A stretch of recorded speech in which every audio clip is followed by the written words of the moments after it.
¿Qué pasaría si les dijera que existe un idioma que no solo describe la realidad, sino que la construye con reglas totalmente distintas a las que conocemos?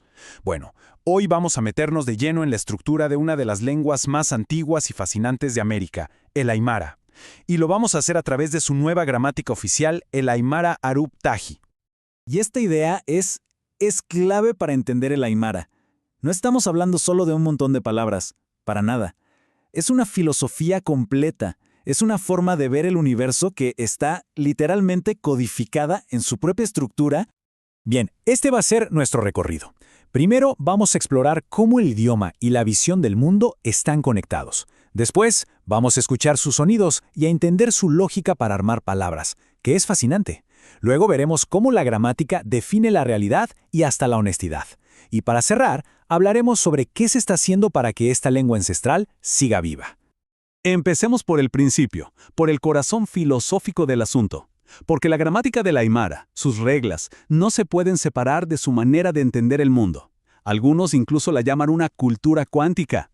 A ver, en la filosofía aymara, nada está muerto, nada es inerte, los cerros, los ríos, hasta las piedras, todo tiene vida, tiene energía. No son objetos, son parte de un todo que vibra y vive. Y lo increíble es que esta creencia no es solo una idea bonita, no, está metida hasta el tuétano en la estructura del idioma, en cómo se nombran las cosas y cómo se interactúa con ellas. Ok, ya que entendimos la filosofía, pasemos a lo físico, a cómo suena. ¿Cuáles son los ladrillos sonoros con los que se construye el aymara? Lo primero que llama la atención es lo simple de sus vocales.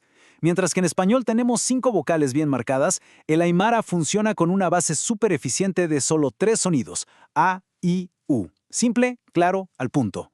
Pero ojo, que esa simplicidad no nos engañe.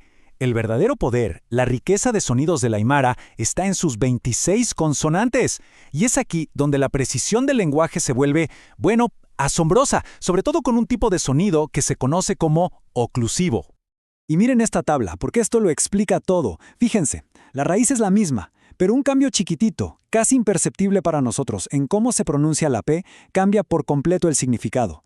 Con una P simple, pisi, es menos. Si le agregamos un soplido de aire, una aspiración, pisi, se convierte en gato. Y si hacemos un corte de aire en la garganta, una glotalización, pisi significa ajustado. Es una precisión sonora que simplemente no tenemos en el español. Impresionante. Ya tenemos los sonidos. Ahora veamos cómo se usan para armar ideas complejas.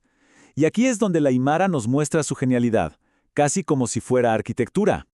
El aymara es lo que se llama un idioma aglutinante. La mejor forma de entender esto es, como dice ahí, pensar en bloques de Lego.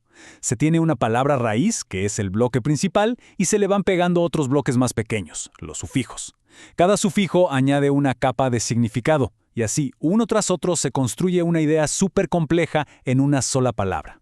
Miren este ejemplo. Es perfecto. Empezamos con uta, que significa casa. Simple. Le agregamos el sufijo naka para hacerla plural, y tenemos utanaka, casas. Ahora queremos decir que son de ellos, así que le ponemos el sufijo pa, y se convierte en utanakapa, sus casas.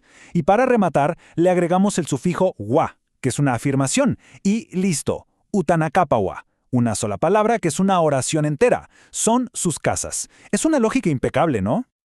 Ahora, todo esto no es solo un juego de armar palabras. Esta estructura es un reflejo directo de los valores de la cultura aymara, como por ejemplo la comunidad y la transparencia. Pensemos en el pronombre nosotros. En la mayoría de los idiomas hay uno solo. Bueno, en aymara hay 2. Además del nosotros normal que podría excluir a quien escucha, existe hiwasa. Este es un nosotros que siempre incluye a la otra persona. Significa tú y yo juntos. La comunidad, la inclusión, está integrada en la gramática misma. No se puede hablar de un nosotros sin aclarar si la otra persona es parte de él o no. Pero si hay algo que de verdad es fascinante, es cómo el aymara te obliga a ser honesto a través de su gramática. El idioma sencillamente no te permite ser ambiguo sobre de dónde sacaste la información.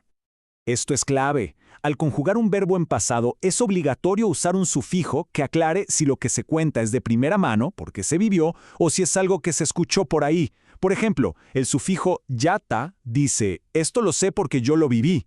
En cambio, tata indica que es algo que no se presenció, un rumor, algo de segunda mano.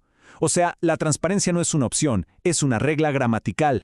Bueno, y toda esta maravilla, esta complejidad y esta conexión tan profunda con una cultura está en riesgo. Y es aquí donde un libro de gramática se convierte en algo mucho más grande que un simple texto académico. Se vuelve una herramienta de supervivencia. A pesar de que la hablan millones de personas, el aymara es vulnerable. El español domina la educación, los medios, el gobierno, por eso la normalización es fundamental. Crear una gramática y una escritura estándar como lo hace este libro permite que el idioma se enseñe en los colegios, se use en documentos legales y, lo más importante, que se preserve para las próximas generaciones. Y estos números, bueno, cuentan una historia preocupante. Si se fijan, vemos un crecimiento constante de hablantes hasta el censo de 2001. Pero miren lo que pasa en 2012. Por primera vez, el número baja, y baja bastante. Esta caída es una señal de alerta, una prueba clarísima de por qué los esfuerzos como la creación de esta gramática son tan, pero tan urgentes. Y todo esto nos deja con una pregunta final, ¿no? Acabamos de ver que el aymara es mucho más que un idioma. Es un sistema de pensamiento, es una visión del mundo. Entonces, ¿será que un esfuerzo académico, un libro que pone en papel reglas y sonidos, puede ser la herramienta que necesitamos para asegurar que esta forma única de entender el universo no se apague?